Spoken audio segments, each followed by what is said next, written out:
Fundamentally, one of the best predictors of your success as a designer is going to be how good are your designs? Simply put, how high quality are your designs? Because if a client sees that you have great design work, then they're going to be really keen to work with you. That is just a standard fact. And yes, you have other things like professionalism and your communication skills, your process, and perhaps, giving ideas about strategy and so on. They all influence your success. But at the very foundation of being a designer, your design skills need to be great, okay? So if that's true, the question that you must be asking yourself now is, well, how do you become a great designer? What is the shortcut to getting there? What kind of tools and tactics can you employ to actually level up your design skills? Some people will answer that question by just basically saying, well, it's just time in the industry, right? You just get work done, and with every single new project, you incrementally learn a little bit more, and you see this kind of gradual progression. But I would say that's definitely true, but there are so many other ways you can actually speed up your progression, so that instead of it looking kind of like this, it looks like this. So what I'm going to do in this video is outline 7 different tactics that you can employ to speed up your development as a designer.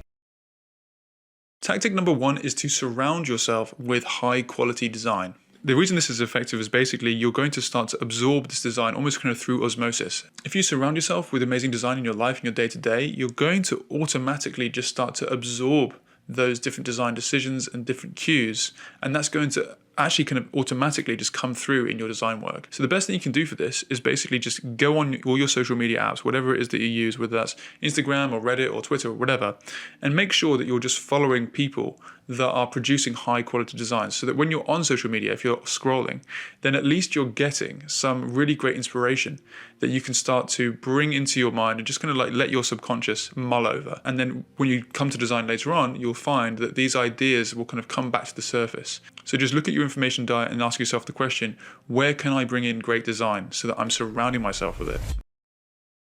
The second tactic you can employ to improve your design skills is to understand the fundamental principles of good design. And this is an amazing way to level up your designs across all different types of applications, because fundamentally, if you understand the principles of design, you can basically design anything. There are 5 fundamental principles, and I'm going to make a full video that goes into each of them, but fundamentally it's about repetition, which is basically the consistency of a design. So are they repeating themes and patterns throughout that bring cohesiveness to it? Second is balance, so making sure that everything on the page has unity and balance on it. So visually, is there weighting on one side or the other? And can you try to level that out and make it feel more cohesive? Third, you have contrast, which is, the classic kind of black and white, making things highly legible and stand out on the background. Fourth, you have alignment, which is basically bringing in concepts around the grid and keeping things aligned with each other so that there's a structure and an organization to the design. And finally, we have hierarchy, which is the most important principle of them all. And that is, what is the order in which someone should be reading the different information in the design? Within every design, there should be something that's the highest importance, the second highest importance, the third highest importance,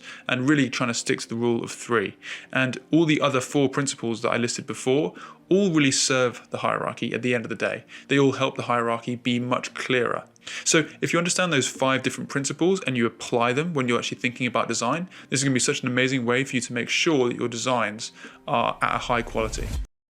Tactic number 3 is to replicate great design. So this is such an amazing way to level up your designs, because all you need to do is just go online, find an amazing source or amazing inspiration, bring it into your design tool, and then just replicate it for yourself. And by doing this, you're going to start to understand the fundamental principles of what made that design work well, and you'll start to kind of decode it. And this is just so great because it's completely free to do. And by doing so, you're going to almost kind of start to connect your different neural pathways of how that was done, so that next time you actually go to do a proper design that you sell to a client, you'll be able to kind of bring some of these ideas and some of these fundamental principles into your design work. This is just one of the most amazing ways to shortcut your skills as a designer. Number 4 is to change the way that you actually consume design. So the first tactic was to surround yourself with great design, but what you should also be thinking about is how you're consuming it, okay? And what I mean by that is when you're looking at design, you can just passively look at it and just say, oh, that's really great, I really like that. You might just think, oh, that's a really cool font, or that's a really cool color scheme. But what you should really be doing is trying to inspect what specifically is making this design work. Why is this design successful? Can I decode and kind of take away insights? Can I ask myself the question, How would I actually rebuild that design? If I were to do it myself, what tools would I need to use? Do I actually have the skill set to create that? Are there things happening in this design that I don't know how to replicate? And so perhaps I need to just think about what I should do. Maybe I should teach myself something. Maybe I should learn a new skill to be able to do a design like this.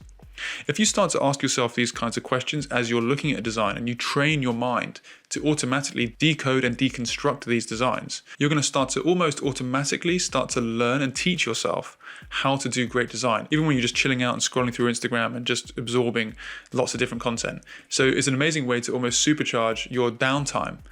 So that when you then do come back to your designs, you can start to then employ all of these new ideas that you've been ruminating on whilst looking at great designs. Now, if you're finding this video helpful so far, then I'd really appreciate it if you give it a like. Let's get into number 5, which is more of a mindset thing.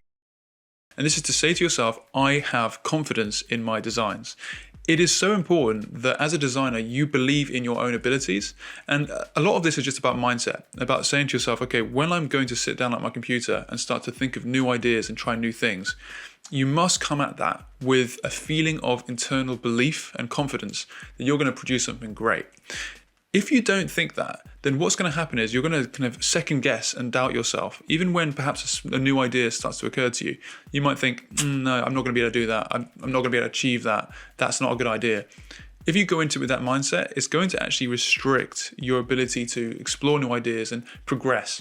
And so instead, what you should say right now is just from this point onwards, I'm going to fully believe in myself with my designs. I feel confident as a designer. Just say it in the mirror. And by doing so, you're going to make it more likely that you'll try that one wacky idea that comes to you.